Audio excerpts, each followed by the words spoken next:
Good morning, Scott here, known as Cantaloupe to some online. It's December 7th, 2024, and I am back with a new subject that's interesting to me and it might be interesting to some of you as well. It's one that I think has an opportunity. Like many of my videos, I cover opportunities for better understanding as far as my experience and wisdom go. Hopefully it can help someone. Anyway, the idea is risk and reward and the relationship thereof. With a couple of examples, like real world examples of how people learn about risk and reward. And it's going to be a short video. Get right to the point, and that is there is a prevailing attitude when considering something or approaching a subject or a decision that is to involve rules or absolutes. And I've talked about rules at great length in other videos, but this is a great example actually, of when rules kind of fail you. They don't always give you the right direction or any kind of help, especially when risk is involved. So here's the situation. Consider um, there are knowns and unknowns. This is a big conversation. Some people are familiar with this stuff, but things you know, things you don't know when you're making a decision or confronted with a situation where you have to make a decision of some sort. So there's always going to be some element of risk. I mean, if we're being realistic, there's might be a big risk or a small risk, and there's a real easy way to make the best possible choice. That's kind of the takeaway from this video, and I'm going to tell you how to do that. So um, I have said this to people in the past, and frequently they misunderstand my meaning. So I'm hoping to clarify that. That is, I'm not advocating necessarily for risky behavior. I'm not advocating to take foolish risks or any kind of risks when you know it's gonna not be prudent or safe.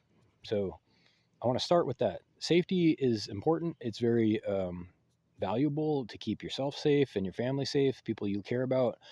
Um, what I'm talking about involves the unknowns, and that is the point beyond which you are able to plan effectively with rules and um, and any kind of expectation of safety. So, for example, let's say you're a skateboarder. Okay, it's a real easy to understand example. Now, maybe you just began skateboarding and you're learning a new trick, or you're considering learning a new trick, but you might be a little nervous about it. Now, you experience fear, anxiety, maybe a little bit of stress and excitement, and there's a whole cocktail of emotions involved, and there's kind of two ways to look at it. So there's the person who uh, just thinks the rules are going to tell you what to do all the time, and they say, well, it's safer, and it's true to be safe, to just not try to learn a new trick.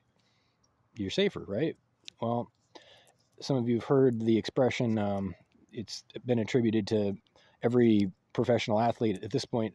You miss every shot you don't take. I'm gonna say that one more time. So you miss every shot you don't take, and what that means in terms of risk is the other side of that coin is reward. So within the knowns, if you know something is dumb, if you know something is reckless and dangerous, don't do it. But if you're not sure, if you're honestly not sure, all things being equal, fortune favors the brave. So beyond that point of knowns, of knowing exactly what is good and what is bad from experience, or believing it because you've learned it somehow, risk and reward are two sides of the same coin. Without the risk, there will be no reward beyond what you already know. So it's important to understand when somebody's advocating to take risks, they don't necessarily mean ignore fear or be foolish or stupid or reckless. When I say it, I mean uh, all things being equal, if you don't know not to, you might be successful. You might surprise yourself. And turns out, the vast majority of the time, people, especially once they realize that you were brave or courageous about something, the universe itself seems to have a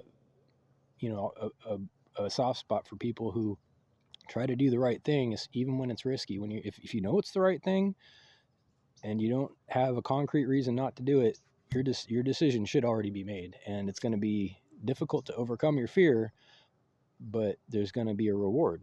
That's usually how it works out. So anyway, in summary, you can think about risk as a bottom line multiplier. If you're thinking about mathematics, and many of my videos are about geometry and mathematics, what happens when you multiply by 0?